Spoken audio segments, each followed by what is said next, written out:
money, money, money. Money, money, money. We got that fly, need that money. We talk about that money. We all about that money. Money, money, money, money, money. We got that fly, Nubian money. We talk about that money. We all about that money.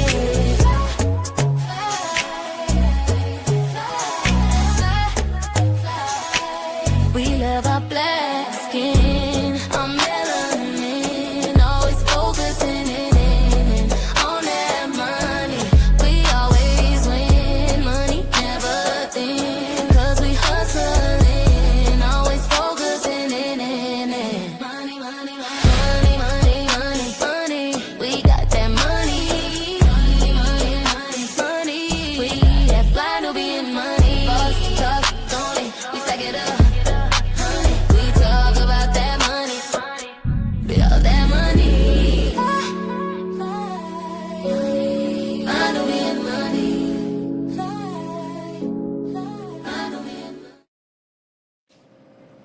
Welcome to Fly Nubian Money, where we help you master your mindset and maximize your money.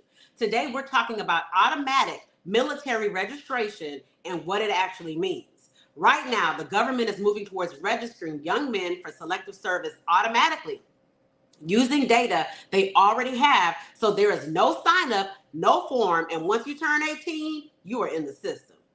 Selective service is required, and if you do not comply, you can lose access to federal student aid, certain jobs, and training programs, so this can follow you financially.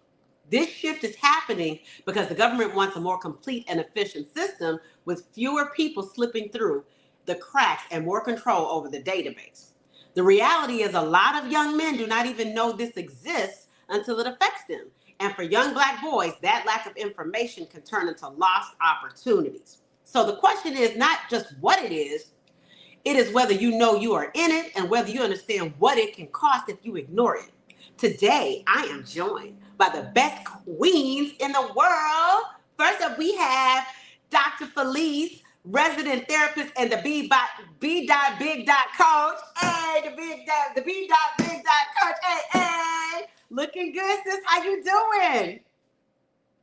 I'm doing great, Dr. Charles. Good to see you. You muted. Okay. And next, we have Dr. Angeline, creator of the Melanated Neurons, Communiverse. Oh, I like that, Melanated Neurons. Come on now. How you doing, Dr. Angeline? Yes, I'm doing, people. I'm doing, you know how we do. We ready. She's doing. I like that. That's straightforward. And last, but certainly not least, we have Ms. Dominique Morgan, registered nurse and real estate agent extraordinaire. How are you doing? Period. I'm doing well. How are you? All right. So basically, let's get into our first video, just discussing a little bit about this whole selective service thing. And by show of hands, ladies, how many of you know what the selective service is? Have y'all heard about that before? I know what it is. Yeah, I just know when you used to have to fill out stuff, it was there. You registered for selective service, but that doesn't apply to women, so that's a whole man thing. Do we have the video ready to go? If you are a man between the ages of 18 and 25, the way you register for the draft is about to change permanently. I'm Fox News anchor Felice. The Selective Service system just announced it's moving to an automatic registration. For decades, you had to manually sign up within 30 days of your 18th birthday. Now, the government is taking over that responsibility. By December of this year, they will be using federal data to automatically put eligible men into the system. This includes virtually all male citizens and immigrants in that age bracket, even if you think you'd be exempt. To be clear, this does not mean a draft is happening right now. It just means the database is being modernized. Also, the law only applies to men. Women can enlist, but they don't have to register. I'm Felice from Fox 10 News. If you are a man... Okay, so Dr. Felice, when did you first hear about the selective service? So I was young, like I think when I was in high school, I think you're muted, sis. You can't hear me? I'm not mute. No? You can hear I can hear you. Mhm. Okay. I first heard about it when I was in high school.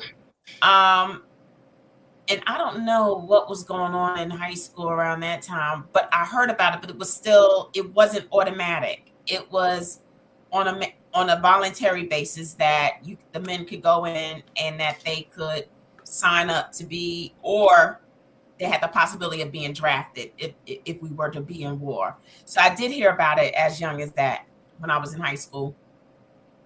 Okay. Thank you. And let's see, Dr. Sabrina, do you think that I'm sorry, Dr. Angeline, do you think that most men know about this whole selective service situation or requirement? I don't think so. That's why my antennas went up a little bit, because I don't think they know. Absolutely not. Yeah, I used to see it when did I remember seeing it? Oh, for financial aid. I think when we would have to fill out the FAFSA form, free application for federal student aid, they would have that box on there that, have you registered for selective service? So I guess they're not dependent on whether you're going to do it or not. It's automatic now, especially with everything being so automated. I guess I'm kind of not surprised about this, but yeah.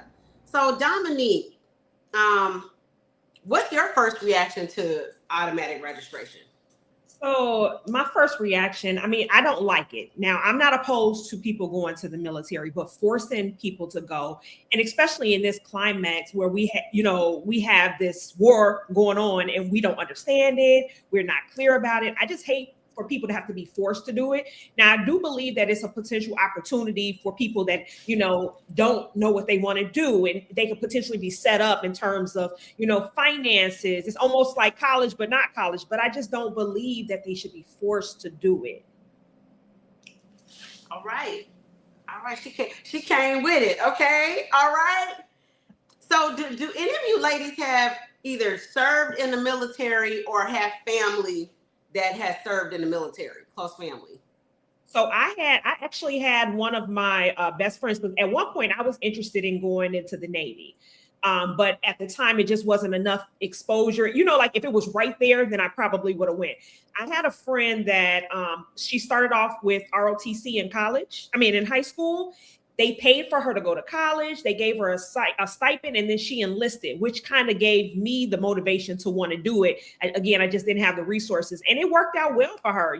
She's purchased homes. She was able to go to school, and she had no debt whatsoever. So it was something that at one point I was interested in. Wow.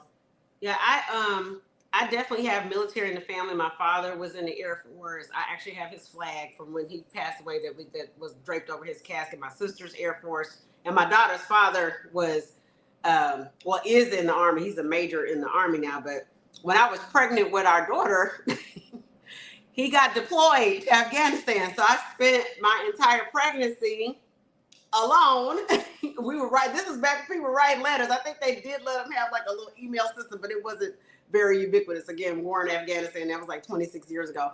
But he did make it back just in time for the birth. So I was fortunate, because there's quite a few military families that they don't see the birth of their children, but definitely have all kind of military in the family.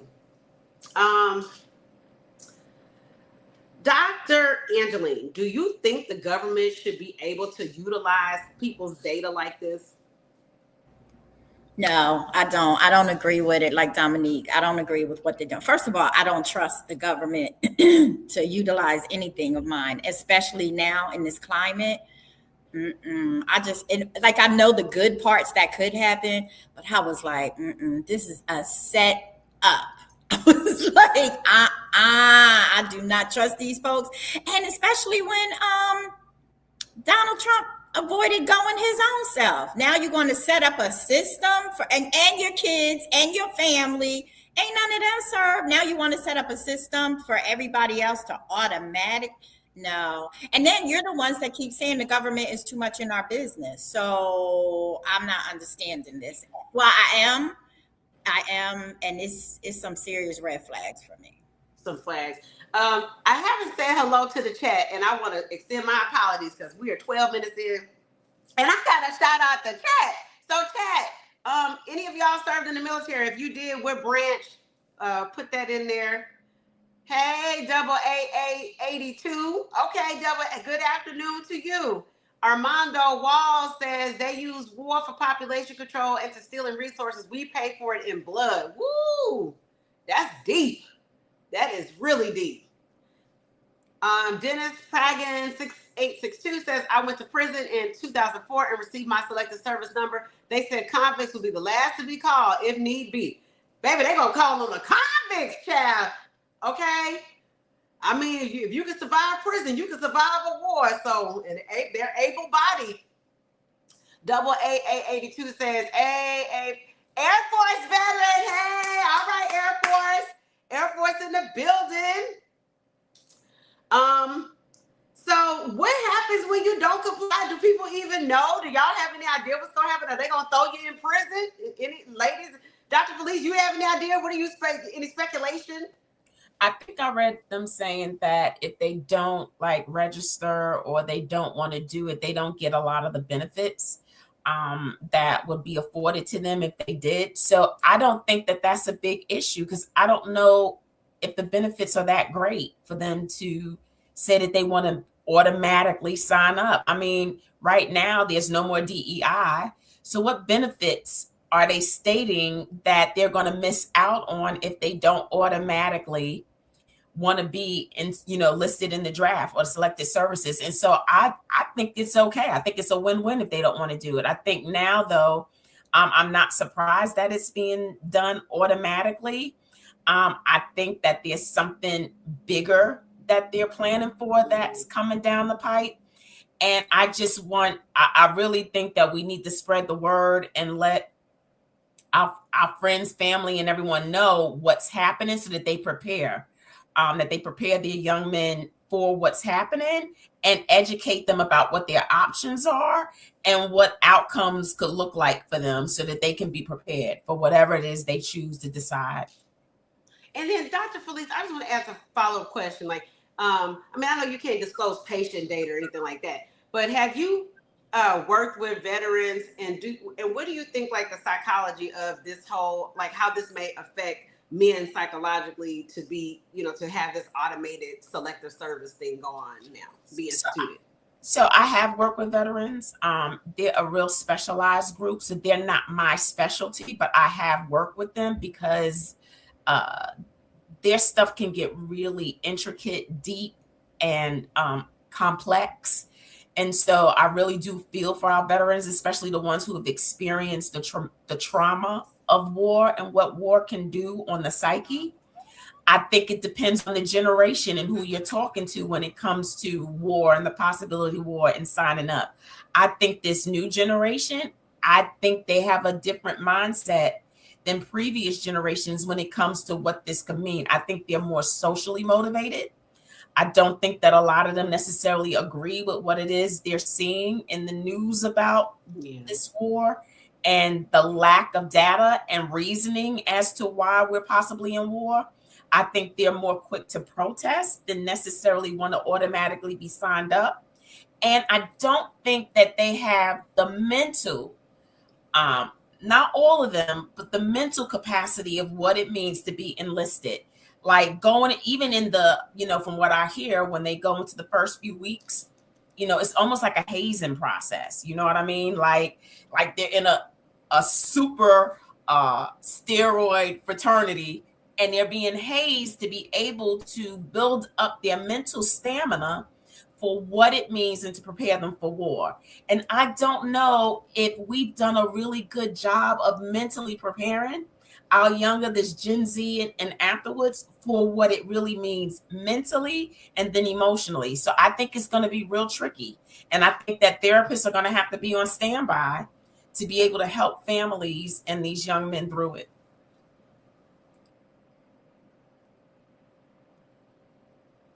Wow. Okay. Dominique, I want to ask you this. Do you think that parents should be talking to their sons about this? I mean, because some families, they have one son. Like my sister, I have a niece and a nephew. She has only one son. So from a perspective of those families that could stand to lose a son, what kind of conversations do you think the parents should be having, or should they be having conversations? So I do think that they should be having conversations, especially, kids that are in, like high school children, because military is an option for them. And then the fact that they could potentially be drafted, just having these real conversations. So I'm going to speak in terms of my daughter. I also, 2 years ago when she graduated college, I was kind of pushing her to do the reserves. And the reason being is they were going to, they give a stipend, a monthly stipend. I'm thinking about college. I'm thinking about all the benefits. And she would just do one weekend a month, her being able to travel. But when I went, the things that they were talking about, like they don't cover tuition 100% anymore. The benefits that are available, they're not the same as back in the day. So there was no motivation for her to really, really want to go. I felt like it would give her the structure, but the things that they get, they don't get. So you just having these conversations, and I actually sat down with a recruiter. And then let me take it a step further. A lot of these kids are not going to even qualify because of the fact that they may be on some kind of mental health medication. So they do a thorough background check in terms of a thorough medical, in terms of everything that you can have. And these kids that are on Ambien and any kind of, medication for their mental health, they don't even qualify for the military. So I don't know what that looks like for this selective enrollment, but there are a lot of pieces to it. And then I'm going to take it a step further. They also watched how the veterans in the past were treated and are treated when they come home. What's the motivation for them to go? So having all these conversations, because again, I'm not against it. If you don't know what you want to do, and this is a way to give you structure, you get some money towards your tuition, you do, get a stipend and they pay for housing and different things like that. That is an option. So I just think that we have to have real honest conversations about what this looks like, and what the benefits, the pros versus the cons are. I think, can I just chime in though? I think they're going to have to change some of those requirements, because who are they going to get? Like a lot of these men are on the spectrum that are going under the radar, but they're on the spectrum. You have a lot of children that are literally on Adderall. Like, shoot, you got their parents on Adderall. I don't know who they going to get to enlist if they don't take some of those requirements off. They're going to have to. And then when you think about boot camp, these kids have no discipline and structure. You come yelling in their face, they're going to get kicked out. Because who you talking to? You're not talking to me like that. You're not about to get in my face. Get out of my face, because that's how these kids are. So what are you going to do? These kids are not built for this. They don't even get spanked. Let's talk about it, right?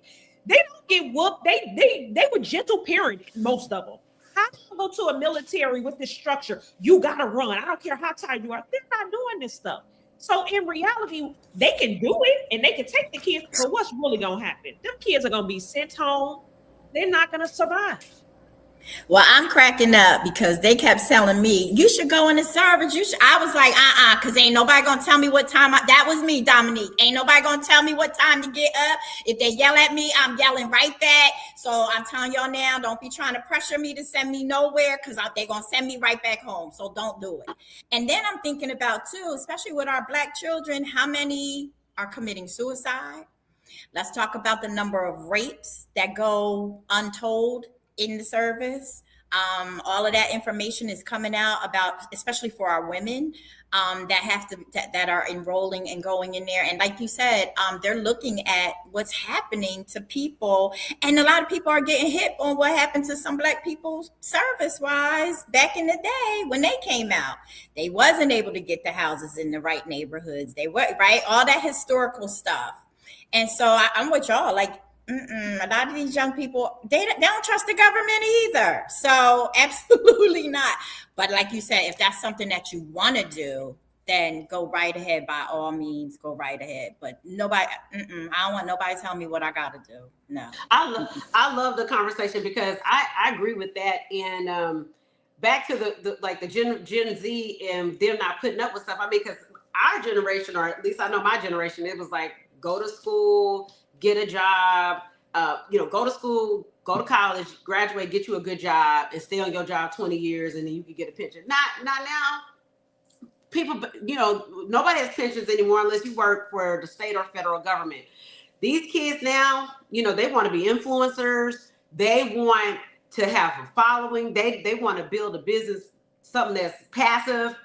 They don't want to be, because I have a friend that does home health care, and he said that they couldn't even, they were paying like $17 an hour, and they still couldn't get people to stay, these kids, because they're like, I'm not going to wipe nobody's butt for $17 an hour, and I got to be here how many hours a day, and I'm not into the boss thing. So that whole thing with authority, they're really not feeling it. And then, of course, with the internet and everything, the social media being so ubiquitous, like you get more of an inside scoop into what's going on behind the scenes. And so people you may have a lot more of these conscientious objectors. They're just more informed. Producer, put that what Tom said. I wanted to see what they said with some of the quotes. Okay, Tom, thank you. You ladies have to go back into the 60s that gave us Vietnam. Getting drafted was heavy. The rich white boys and college kids were fleeing to Canada and points beyond. Yeah, because they had people to protect them, like Donald Trump had family and wealth to protect them from from having to go. And I mean, look at how this country treats the veterans. I mean, the veteran healthcare system is completely broken. There are so many homeless veterans. There is no way somebody should have served their country and been exposed, their life and limb being put at jeopardy, and not even have a home to stay in. PTSD is very real. And I've dated quite a few men in the military, daughters, fathers in the military. And even if they never deployed overseas, the common thread that I've seen with people in the military is that they all have some form of PTSD. I really see Dr. Felice nodding her head. I got a few stats I wanted to talk about. Nearly all men ages 18 to 25 in the U.S. are required to register for the Selective Service. Okay, they want you able-bodied, 18 to 25. Failure to register can result in loss of federal student aid. Like I said, that was my first exposure to the registration for the Selective Service, is that I saw it on my free application for federal student aid. It can disqualify you from federal jobs and job training programs. Okay, ICE is hiring. And for some of y'all that want to work for ICE, you might not be able to do it if you didn't register for Selective Service. You over here draft dodging. Let me stop. And some states tie Selective Service registration to the driver's license application. So, when you go in there to get your driver's license, they're going to sign you up. They're going to sign you up. Do we have another video to play? Oh, millions of men are already registered through automatic state level systems. So y'all, we over here having this debate or this discourse, and baby, people are already registered. They don't even know it.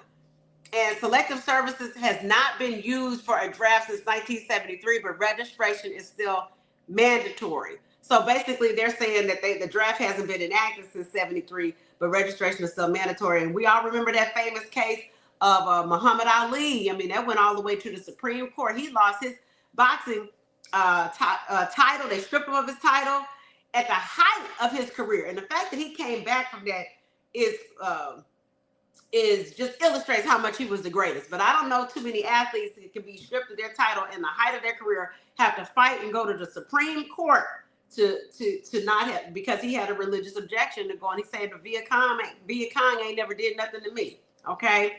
So, yes.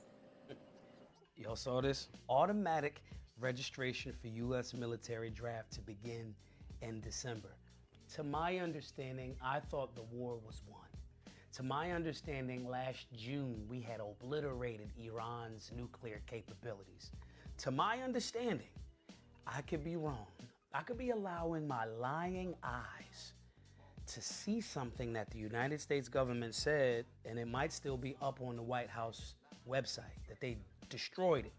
Maybe, but nonetheless, let's read a little bit more. Most men between the ages of 18 and 25 are already required to register with Selective Service, but automatic registration was mandated in December 2025 as a part of the fiscal 2026 National Defense Authorization Act. The change, which was meant to save money, they're trying to save money. They're trying to hook you up. They want to save you a couple dollars. Not on gas, not on eggs, but on this. Transfers responsibility for registration from individual men to SSS through integration with federal data sources, according to the website. The proposed rule is currently under review by the Regulatory Affairs Office and waiting finalization. The U.S. has not had a draft since the Vietnam War, with military service being voluntary since 1973. Did y'all notice? But former President Jimmy Carter in 1980 reinstated the Selective Service in the event of a national emergency, where the registry could be used to provide personnel to the Department of War and alternative service for conscientious objectors if authorized by the President and Congress. Did y'all hear that? I want to read that again, because I don't think you guys understand. When I say little key phrases like conscription is slavery, y'all think I'm being extreme. You go with that black pill, libertarian, right? I want to read this to y'all again. Pay attention. The registry could be used to provide personnel, to the Department of War, Iran, and alternative service for conscientious objectors. You go to jail. We got an alternative spot for that ass if you a conscientious objector. That ass not going to war, that ass we gonna send you over here.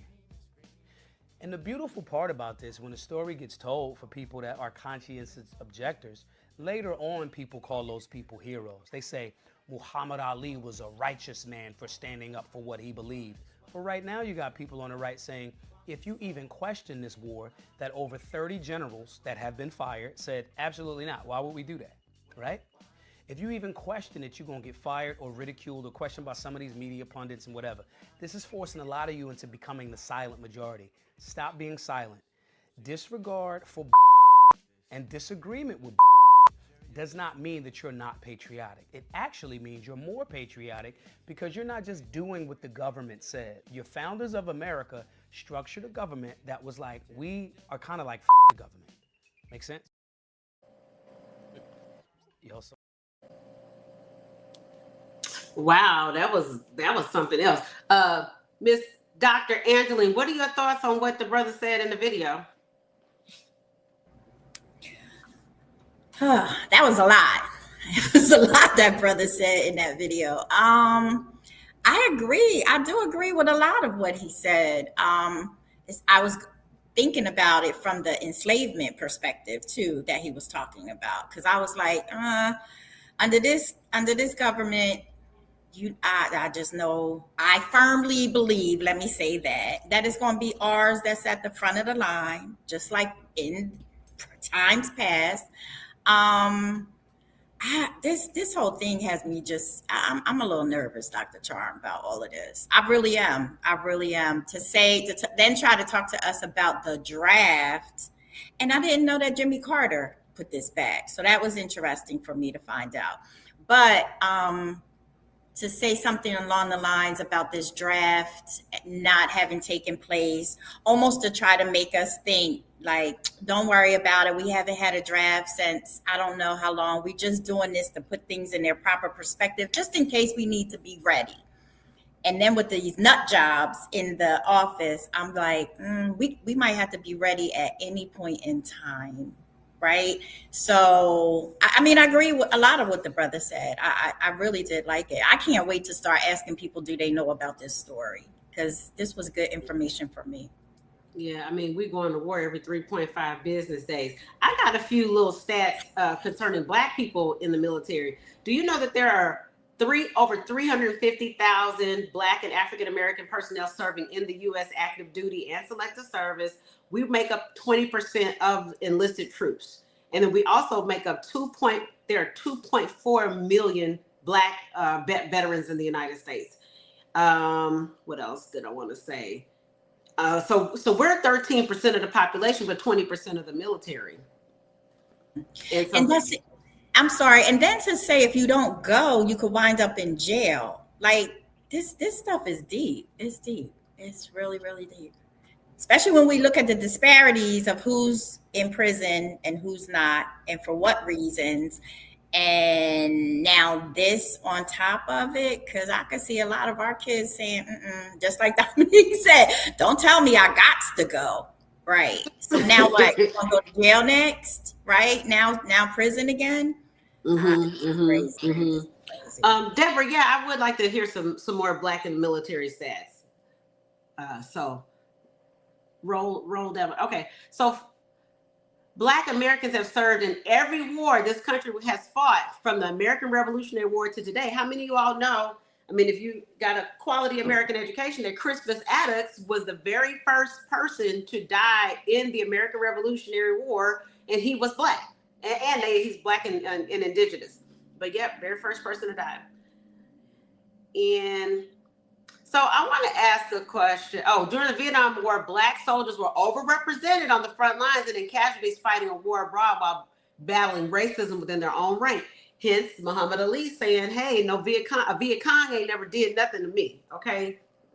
You know. From the Buffalo Soldiers to leadership figures like Colin Powell and Lloyd Austin, Black military service tells the story of resilience and excellence. Yep, the regiment in Arizona was based on the Buffalo Soldiers, where we were expanding to the West, and they needed those soldiers to help with that. And those Black soldiers were able to learn those Native American languages and interact more with the Native Americans, and that's who gave them that name, was the Buffalo Soldiers. So, Dr. Felice, I want to ask you a question. Do you think that serving in the military is an opportunity for Black people, or is it an obligation? I think it's the individual. I know for my brother, my oldest brother, he started out in college and had to drop out because he wasn't ready for college. You know what I mean? He was having too much of a good time. And so the military actually provided him with the structure, routine, and discipline that he needed. Now he is a principal. He's doing well. He's got great benefits. Like, being in the service really benefited him and his family and positioned them well. And I was like, well, shoot, why didn't I think of that? Like, like when he went, they still was given the traditional benefits. They paid for him to go back all the way to his master's program. So for him, it was a wonderful opportunity that it never dawned on me to even think about it. And then I was like, wow, that could have been for me too. So I think it's the individual and where you are in the stage of your life and what it can do for you, and your personal attitude and perspective and how you go into it. So if you go into it knowing that it can benefit you and that there's an opportunity, I think that's what you're going to experience. But if you go in tainted, you're going to have a tainted view and experience with it as well. So it all depends on the individual and how you go in looking at it. Yeah, I think I was too militant for the military, because I was the same thing. I think was that Dr. Angeline said that about that, because I took a survival class in college, and I didn't know that when I signed up, because I was like, oh, what's the world was coming, because it was close to Y2K. See, I'm dating myself. I'll be 50 next year, but I was like, I'm gonna sign up for this survival class in case everything this shit go to hell. I'm gonna be ready. I could, and I didn't know that they signed me up basically to be an ROTC. So they gave me some BDUs, battle dress uniform. I had the boots. I had to wear it on Thursdays and go to class. And then they stuck us out in the woods, which was super fun though. They taught us how to kill chickens and how to pitch a tent and all this stuff. And we did an escape and evasion exercise, and I almost made it to the finish line before I got caught. But when it was time to go, they were like, everybody load up in the van, because it was like an overnight. And we got to go back, And some little puny white boy started yelling at everybody, yo, clean this up, get that. And I'm like, nah, I didn't make a mess. Why is this little white boy cleaning, screaming at me like this? I said, nah, if I had ever thought about it, my hopes were dashed. So that was that's it. I knew I could, because I said I've been to go all on the white man. I can't have no little white boy yelling at me. So that I was too militant for the military.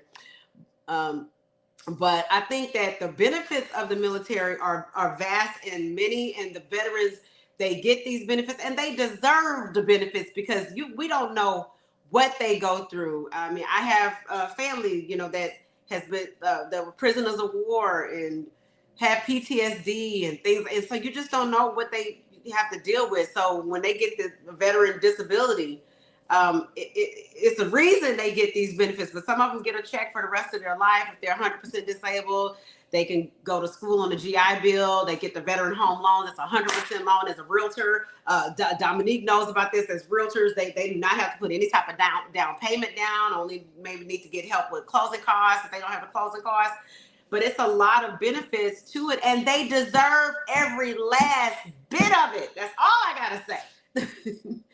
Dominique, have you worked with veterans with help getting veteran home loans? Have you seen the benefits of that? Absolutely. And if you're a disabled veteran, you also don't pay property taxes. So yes, I've worked with them. So there's so many benefits to it. So even like, again, I'm not against the military. My grandfather he was in the Army.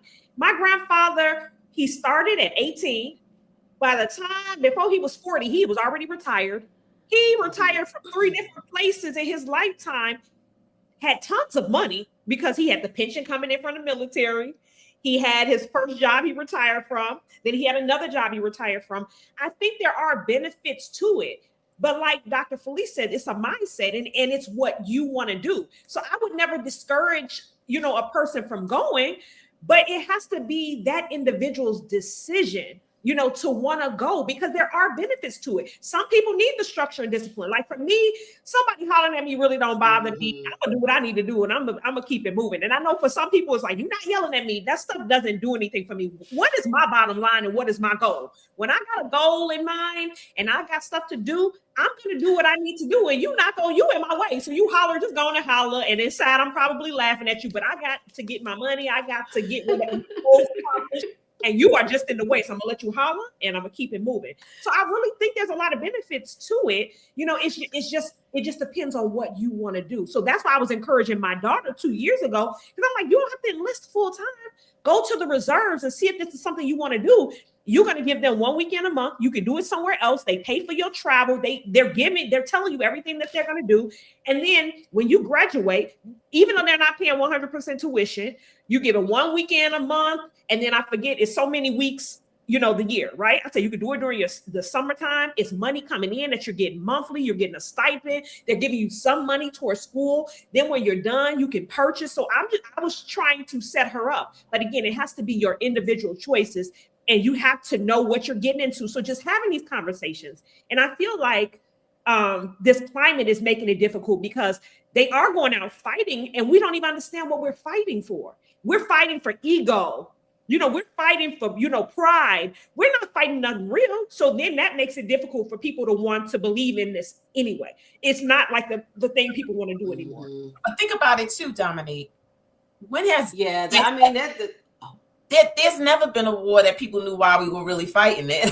Outside maybe World War I, II, and there's some people like, what war has there really been an understanding of why we was over there, except that you probably wanted something from them and wanted to get it in through the back door. So it's like there's never been a real reason. And so you just have to say that this is the rent you pay, but choosing to say that you want to have this as your country that you represent. And so this is what they're saying. I'm like, look, we got to protect it. And so how else are we going to protect our country and the benefits that come with being an American or whatever country you live in without having people who will stand on the front lines for us? And that's why we have to really honor our veterans. For the ones who were forced, who weren't forced, who volunteered, who do take up that space so that we can have the liberties that we're afforded. So kudos to the veterans. I mean, with this crazy man, we don't know. He didn't kidnap the president of Venezuela, and now they went over there and they didn't shut down this and killed the Iranian president, the Ayatollah. So we don't know why they fight. I think it's on account of the Epstein files, and that must, and I have to ask my daughter's father about this. Like, how do you feel about the fact that this may be a diversion for the Epstein files coming out and things like that? I think it's crazy. Let's see what the chat is talking about. Deborah, can you put some stuff up from the chat?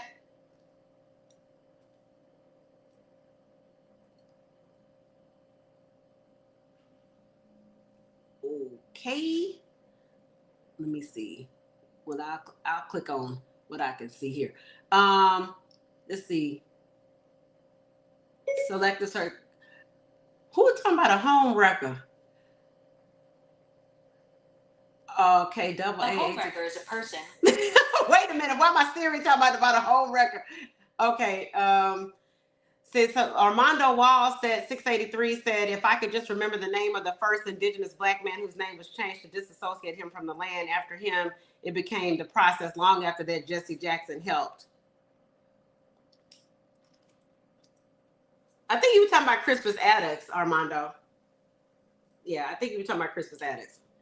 All right, double AA 82, you're welcome. I don't know what I said that resonated, but you are very welcome. You get yelled at in jail. Yeah, you do. And you really don't have no freedom in the jailhouse. Robbing the taxpayers. I mean, we spend billions and billions of dollars on the military complex. But did y'all see that Trump said they were canceling a bunch of these military contractors? I thought that was interesting. They said it was billions of dollars in contracts. So I wonder if they're scrambling over there with that going on, because that's some good money for those people that get those military contracts. It says Anonymous. Oh, Anonymous is here. What up, Anonymous?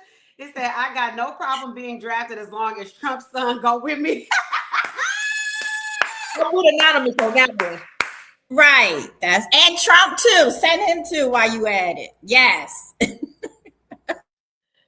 Yeah, we got.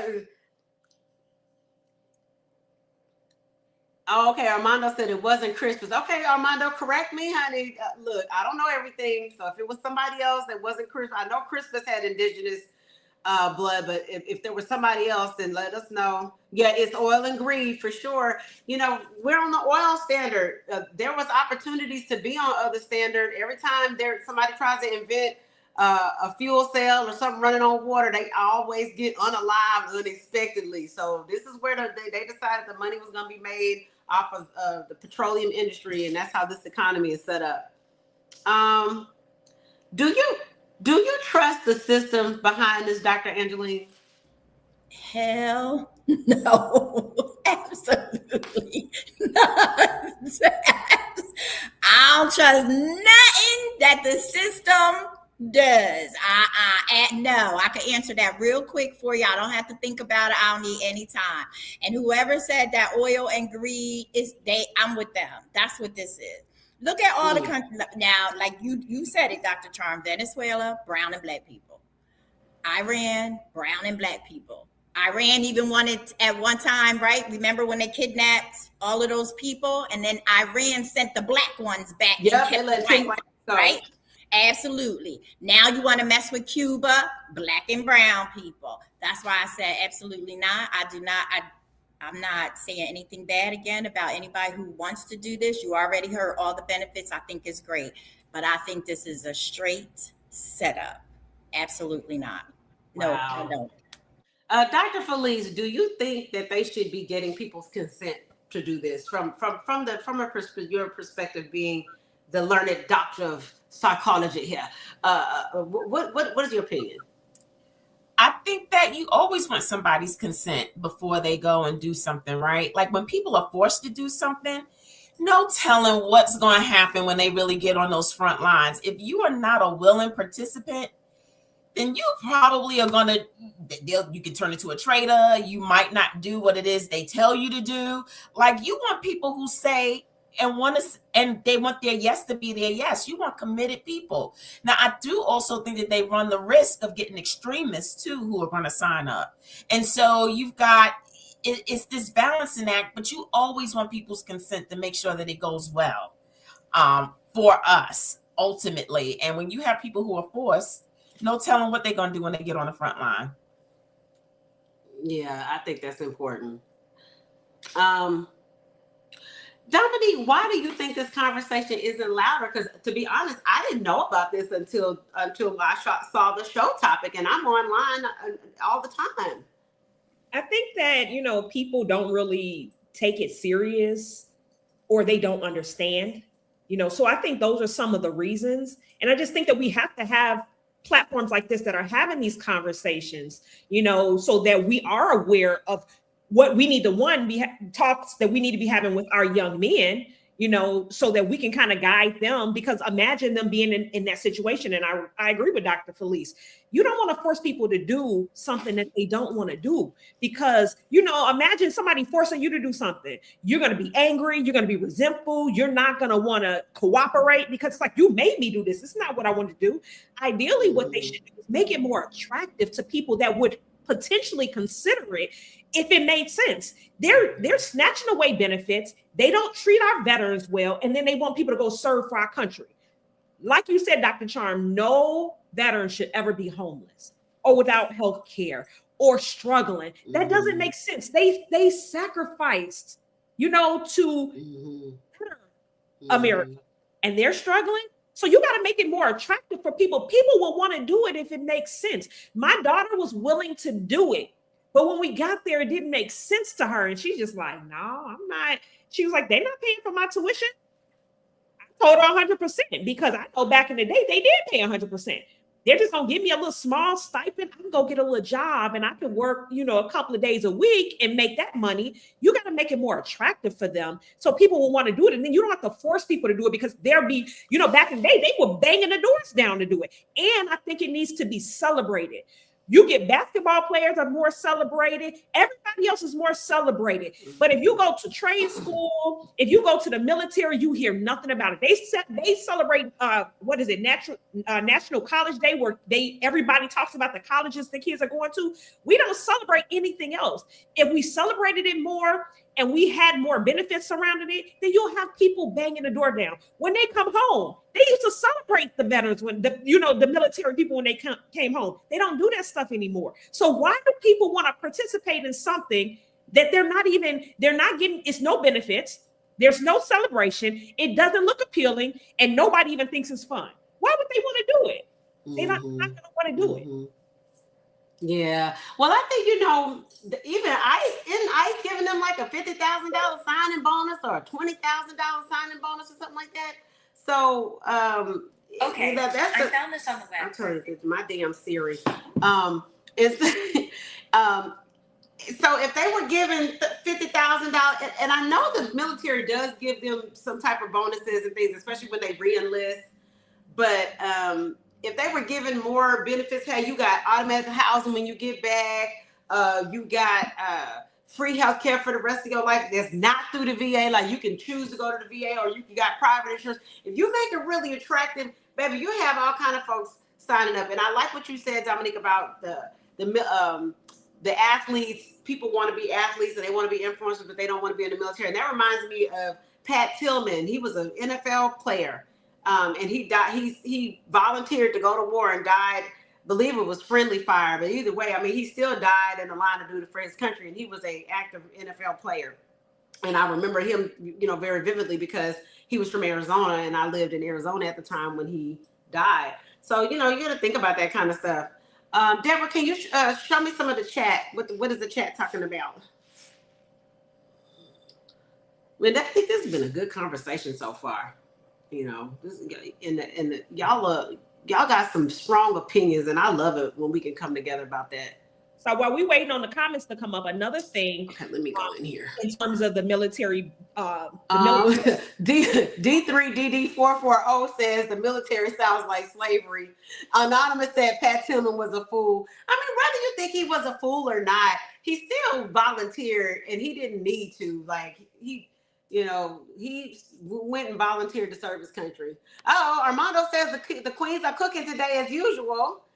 It says, Anonymous also said the military is full of Southerners. That's why they renamed the military bases after the Confederacy generals. There's military bases that are named after Confederacy general. How is that legal? Like, they're traitors to their country. Anyways, that's weird. Yeah, but I can see that, right? Because even look at what's happening now. All the black names that were to get promotions, now all of a sudden, all of their names are removed from the list, and they can't even be considered for promotions. That's exactly why I don't trust none of it. Not with our kids, not right with this stuff going on now. Nope. And the thing about the military is, like somebody mentioned, one of you queens mentioned a little bit earlier that it does give you discipline. I think Dr. Felice, you were saying about one of your family members that served. And I remember my very last boyfriend, he didn't have a father. He didn't grow up with his father. And he said, because I asked, and he had served 7 years in the Army. And I asked him, like, why did you join the military? He said he wanted to become a man, and he knew he didn't have a father. He knew that was that they were going to train him up to be a responsible man. And they did. He was very very dependable and responsible. Like if he said, I'm gonna be here at this time, he was there at that time. Like he was never one to flake out. So it does kind of step in, and it becomes that authority figure for them. D3, DD4 says a humiliation ritual. I mean, yeah, but if you pledge Q Dog or Kappa Alpha Psi, whatever, the fraternities, you're gonna be initiated, and that's part of being initiated into something that's humiliation. Shoot, I'm a doctor in medical school. They did the same thing. I said that I felt like I crossed over to something because they hazed the hell out of us in medical school. Definitely hazed us. I don't know about the psychology programs or for the nursing, or nursing, for the same thing. Dr. Angeline, yours is in Doctors in Education. Yes, and guess yes. what? My book is called The Whiteness of Academia, AKKKA, and the Making of a Slave, because they put me through hell, and I turned my dissertation into a book and talked about it. So yes, that's real. So we've been hazed, and if you go to get your doctorate, you've been hazed, okay? So it's a humiliation ritual. How bad do you want this piece of paper, baby? Let's see here. I do want to ask one more question, but before we start to go into final thoughts, I'm going to ask this question to Dominique. Dominique, what would you tell a young man turning 18 today? In terms of the military? So I'm assuming because of, in terms of the military, I would just tell them to, military, whatever else. Yeah. Okay. I would just tell them to do research, right? First of all, like when you have children, you don't wait until they turn 18 to start having conversations. We're having conversations along the way, and we're positioning them and putting them in rooms so that they can make informed decisions, right? They need to understand what could potentially happen. What are the pros? What are the cons? What are the benefits related to, the military and anything else that they're doing? And just having conversations about what life looks like. Okay, if they prepare their mindset, because there is a potential if they force it that they have to go. So having them have the right mindset will help them get through it, right? And just, again, I just believe in having conversations with our kids and you don't want them blindsided. So having real, honest, vulnerable conversations, this may happen. This could be the benefit of it. Your goal is to do this, but if this happens, you will be okay. You will get through it. This is what this looks like. And then have them have conversations with people that have been in the military so that they can have an ideal, because this may be something that is inevitable. So then what do?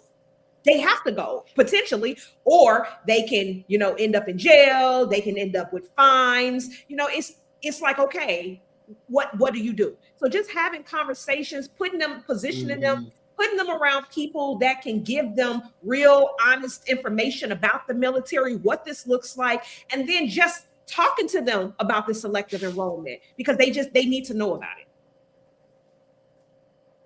it. And Dominique, where can the people find you? So you can find me on all social media platforms at the Whitmore Group. And then you can go to our website at thewhitmoregroup.com. Hey, Dr. Felice, I want to ask you, what, having had a family member who has served and that improved their life, through the military, and being a strong, opinionated person yourself, if someone has come from a disadvantaged background, what would you tell them about possibly serving in the military as one of their options? And then tell us where people can find you. That's a good question. And I don't know if I could really tell them what the benefits would be today, since a lot of the benefits that they had back in the day are no longer there.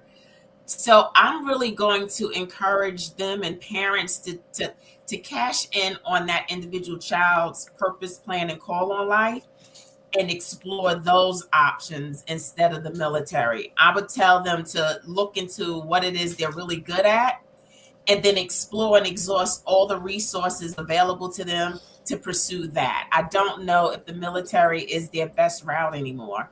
And so I can't be honest to say that that's what I would encourage them when I'm hearing that all of the benefits are no longer there. Even not only currently, but when they get out, it's not there either. So I don't see the benefit. Okay. That's deep. That's deep. Yeah. And then where can people find you, Dr. Felice? They can find me on Facebook. They can find me on Instagram. I'm on Threads as the Be Big Coach, and also Real Talk with Felice, and my name, Felice Hightower Britt. Excellent. Okay, and then finally, Dr. Angeline. Women, because this selective service is specifically for men. But Dr. Angeline, as a woman, as a female, as the melanated neuron, queen here, what would you tell women that are serving in the military as far as maybe what challenges that you think they may face, or just period? What would you tell women about this whole situation? Basically, I think for me, I would probably have them speak with other women because I've never been there. I can tell them what I've heard, right? Mm-hmm. I could tell them what statistics and research may say, but the best thing I believe would be to speak to other women who I would say maybe even in the past 2 years have been in there versus way back in the day, right? Because I heard all these great things about the service. And when I think about my friends and family, they were in the service a while ago. And as the queens have just said, it's not the same today. So, and then as a Black woman, right, it's one thing to be a woman, but it's another thing to be a Black woman. And so I would also say, let's look at that and let's take all of that into consideration as well. Yeah. Okay. And thank you for that. And where can people find you? Facebook, I'm Angeline Dean. Everything else, I'm Dr. Angeline Dean. Or you can find me at Intersystems, INTERSYSTEMZ.rocks. Excellent. And then for my opinion, y'all, I think it's an interesting conversation. I'm not surprised about the automatic registration because everything these days is so automated. I mean, I think I had to go get a social security card and they texted me and were emailing me, all your appointments at this time and then when it got canceled because the computers were down, I got an email about that. So everything is automated these days. And so I'm not surprised by this. I think the military for a certain person, it can be very good. It gives job training, a specialized skill set training that people may not have gotten in the outside world for free like that, without having to pay. And so people come out with a specialized skill set that can benefit them for the rest of their lives. It can also look good on a resume. And it does teach leadership and there's opportunity for growth with the military. And I've seen that with my family members. My sister went in and she became a respiratory therapist. And she's been a supervisor and she works for a military hospital. But she's been in end-stage pulmonary rehab for over a decade. I think she's going on 20 years now. And she loves it. So it does give you specialized skill set and training that you may not have gotten, that you would not have gotten for free in the outside world. And you guys can find me on Instagram, CharmGirl77. Y'all, I have funny comedy skits and videos, and I post when I'm going to be performing next. I just did a hot sauce video, and it was actually on my TikTok. My TikTok is CharmGirl7777. And I just was in Walmart talking about, I saw a 32-ounce bottle of hot sauce, and it was a 26-second video, and that thing is at like 15,000 views. So you never know, because I saw a 32-ounce bottle of hot sauce, and I was like, I got to comment on this. And I don't know, that resonated with everybody, with the Louisiana hot sauce folks and everybody else. So I was like, it's so interesting what people laugh at, but I'm always posting funny skits and just observational stuff. And you can find me at CharmGirl77, and for real estate, Dr. Charm Luxury. And I just am proud to say that I'm number 3 for the month of March for my new firm in GCI in gross commissions for the month of March, number 3. And that was like really my first good month doing apartment locating with my new firm.